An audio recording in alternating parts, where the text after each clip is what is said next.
Good afternoon. My name is Hub Zwart. I'm a professor of philosophy and dean of the Erasmus School of Philosophy, Erasmus University Rotterdam.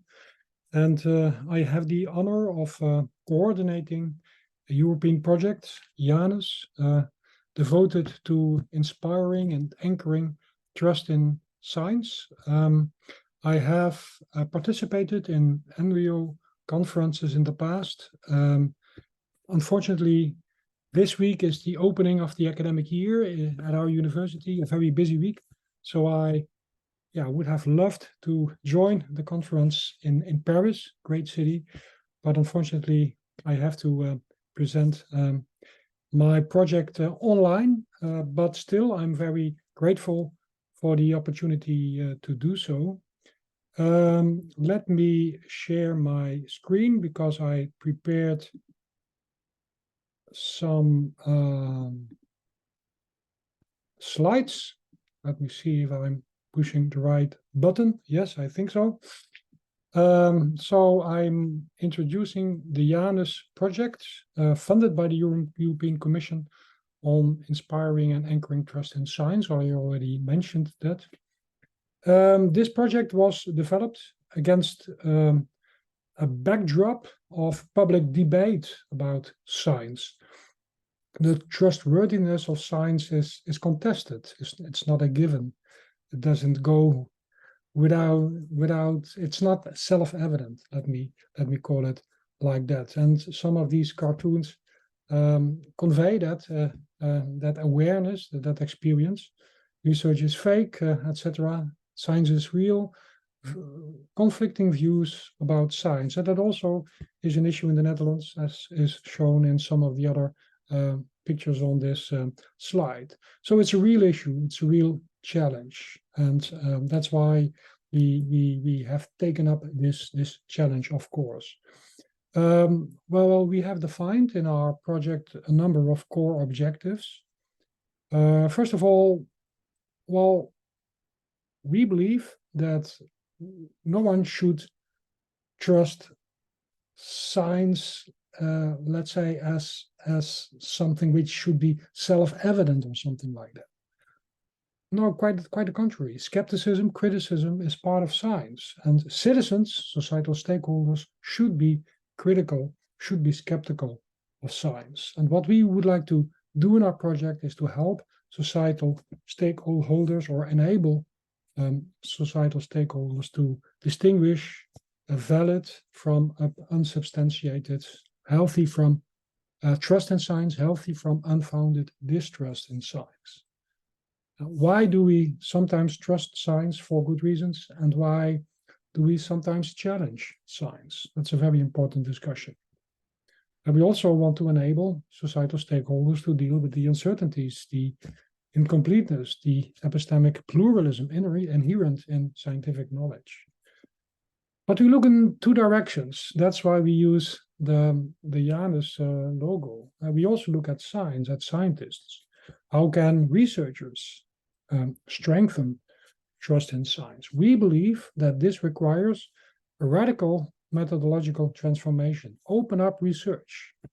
Make research more inclusive, more transparent, more responsive to societal needs, values, and concerns. Open and responsible and responsive science.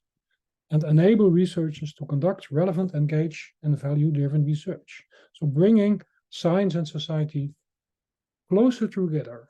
At the same time, there are some risks involved in this interaction, this intimate interaction between science and society, partiality, biases, conflicts of interest. How to deal with that? How to deal with that in a transparent and responsible manner?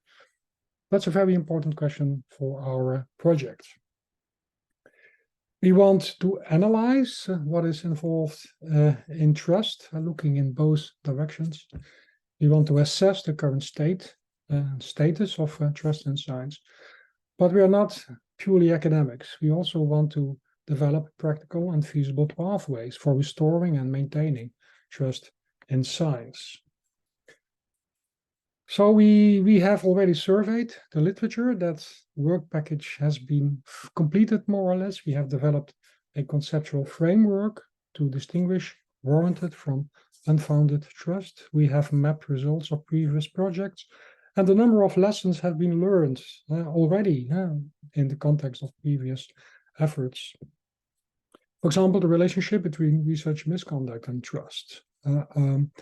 Not the fact of misconduct as such is an issue, but how institutes, how universities respond to that and deal with that. That's very important. The issue of overpromising, how to move towards responsible promise management with realistic promises, so to speak. Collaboration with industry, be transparent, how to avoid conflicts of interests, how to avoid biased science.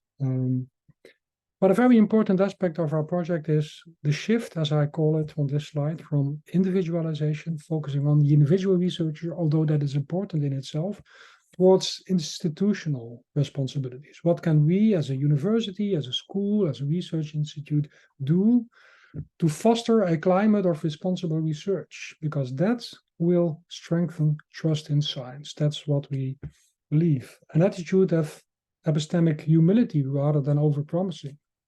Be responsive to science. And in order to do that, in order to be responsive and responsible, we also believe that science must slow down, move away from a very competitive enterprise towards a very sensitive and responsive craft, if you like.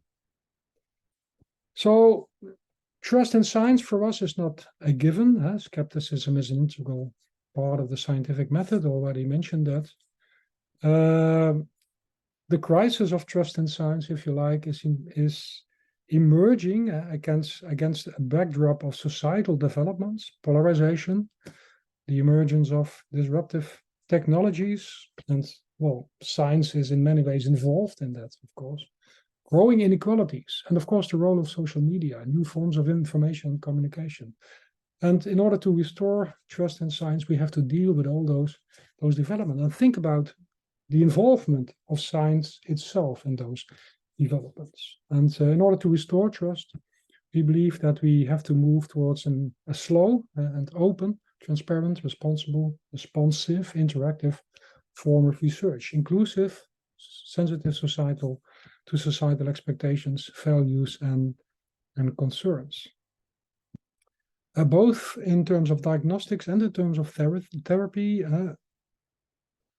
the tendency in trust discourse has been to focus on detecting and punishing individual deviance, and we believe that the focus should be on environmental factors, on the quality and resilience of research ecosystems, of research cultures, on institutional rather than individual responsibilities, on the quality of the research culture. And that was basically the message which I wanted to convey to you. Thank you very much again for giving me the floor.